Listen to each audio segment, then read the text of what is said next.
Hi guys, today I wanted to make a video on a topic that I have not seen many people on YouTube talk about, and it's this idea whether you should punch with a horizontal fist or a vertical fist.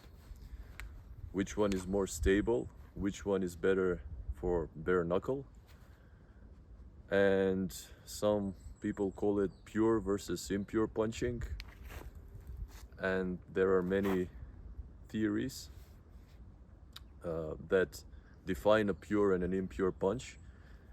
And for because there are too many variables, I'm just gonna call them horizontal and vertical punching. Now, the first point I see people make, whether you should punch horizontally or vertically, is which of the bones behind the knuckles are stronger.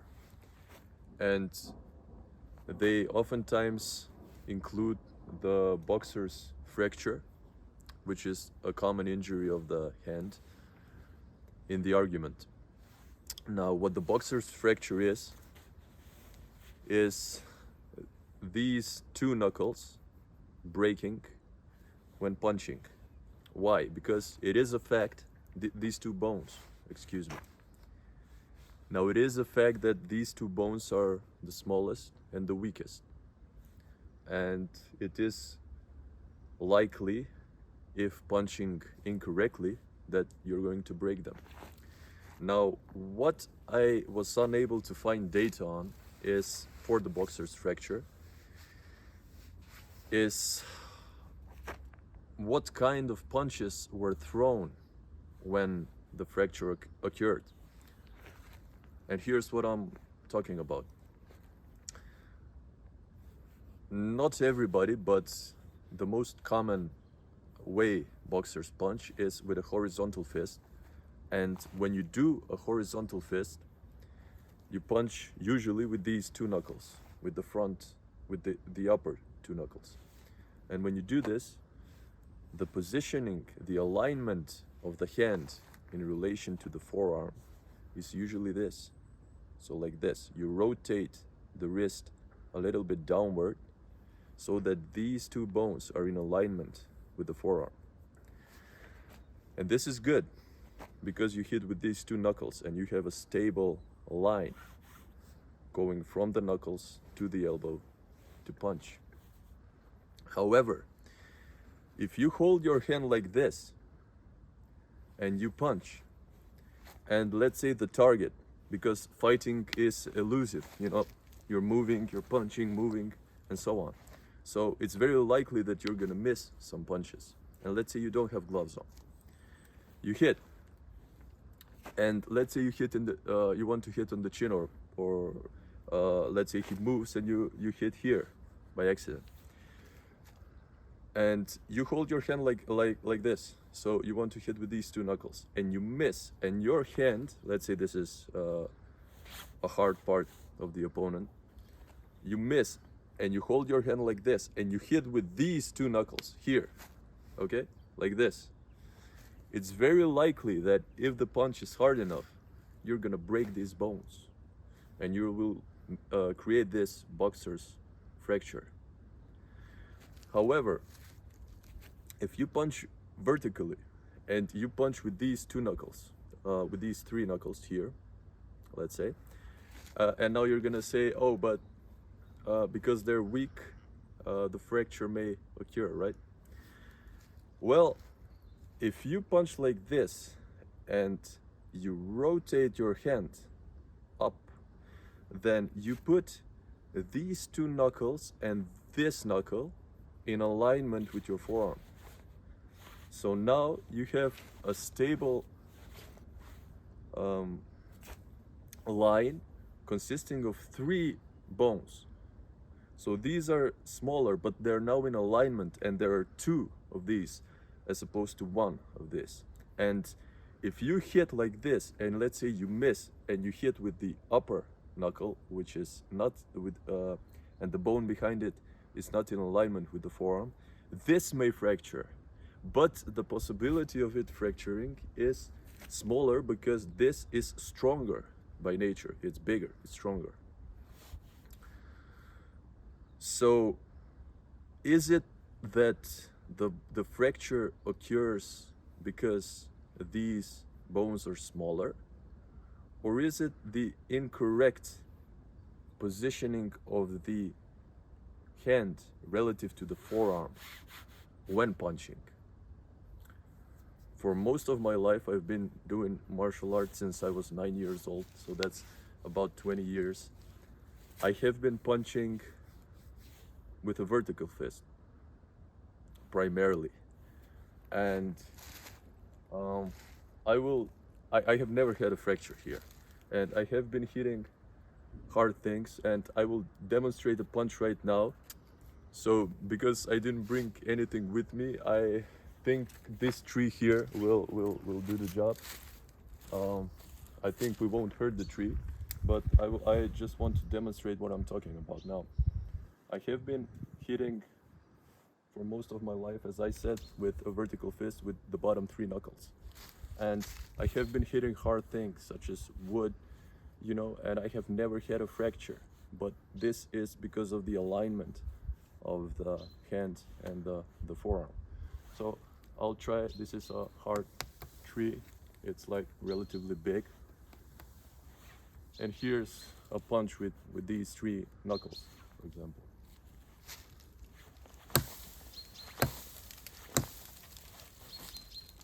Okay, so yeah, there is red here and they're bruised, but I think this kind of a punch is strong enough to prove that with proper alignment and conditioning, of course,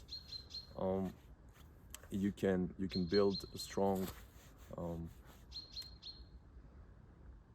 you can have a strong punch that will do good in a bare knuckle fight. The second point I want to make, and then we will draw the conclusion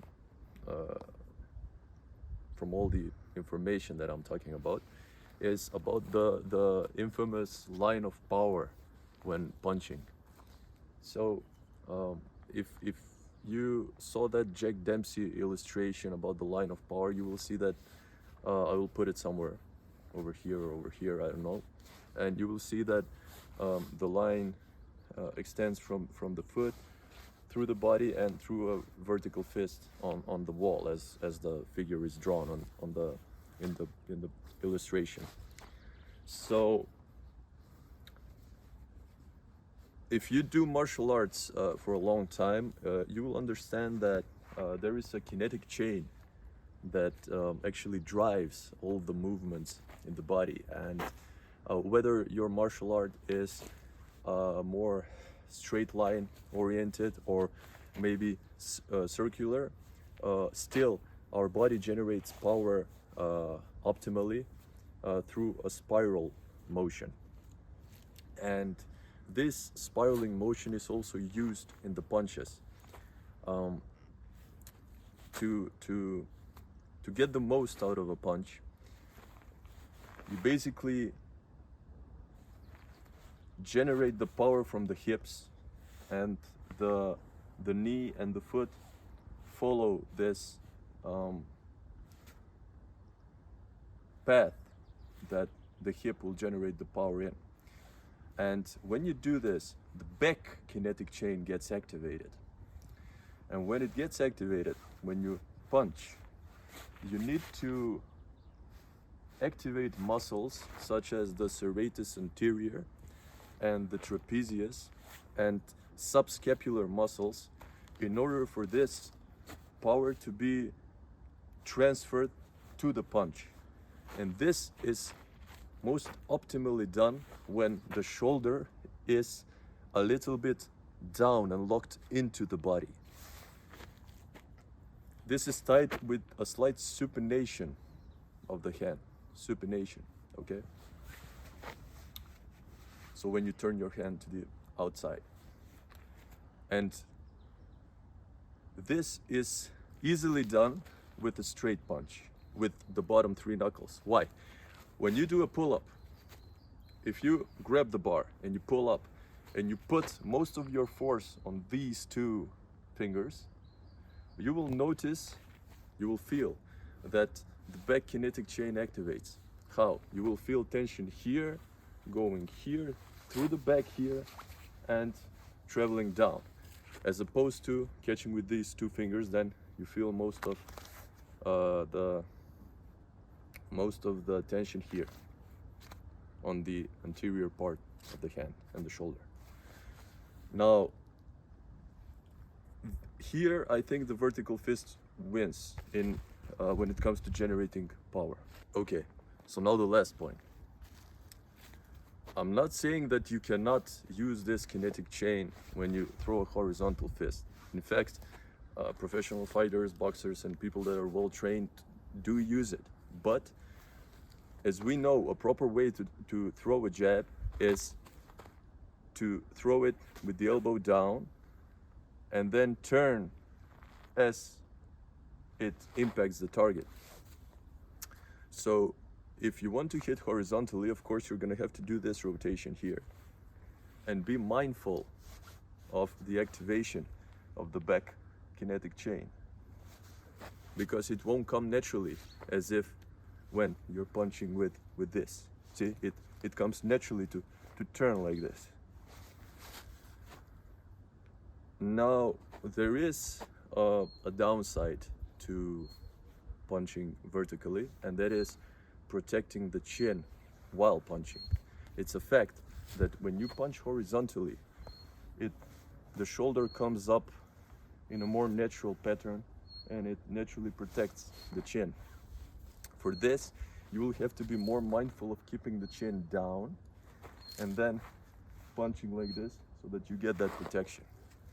However, if you do want to get that counterbalance in the punch, you're still not going to be able to punch the traditional way like this, because you're gonna get that shoulder up. So still you're gonna want it a bit lower, and then the chin will need to get lower as well to get that protection. So what would my conclusion be as far as with these information that I already have? Honestly, learn to punch both ways. I think that because a fight is, it's a lively thing. It's not I'm going to punch this way and that's it. People are going to move. You might need to punch from different angles. Sometimes you need to punch like this. Sometimes, let's say, you need to punch like this. So you're going to need to utilize different parts of the hand to punch. And what I think is beneficial is to know that if I want to punch, if I want to do a hook this way and punch upwards, then I should probably plan on hitting with these two knuckles, and I should rotate my wrist this way when doing this, when punching like this, because I plan on making impact with these two knuckles. This is, I think, the most important thing. Pay attention to the alignment of the hand, and of course condition your hand through punching the heavy bag, or if you're into traditional martial arts, I think makivara is a great tool, or maybe some sort of a rice bag or wall bags or anything like this. Hope you found this video helpful. Nothing is set in stone, so more research, more information, and facts may change, and I really want to hear what you think in the comments, and where I might be wrong, where I'm right, and let's improve martial arts as much as we can. Have a nice day, guys.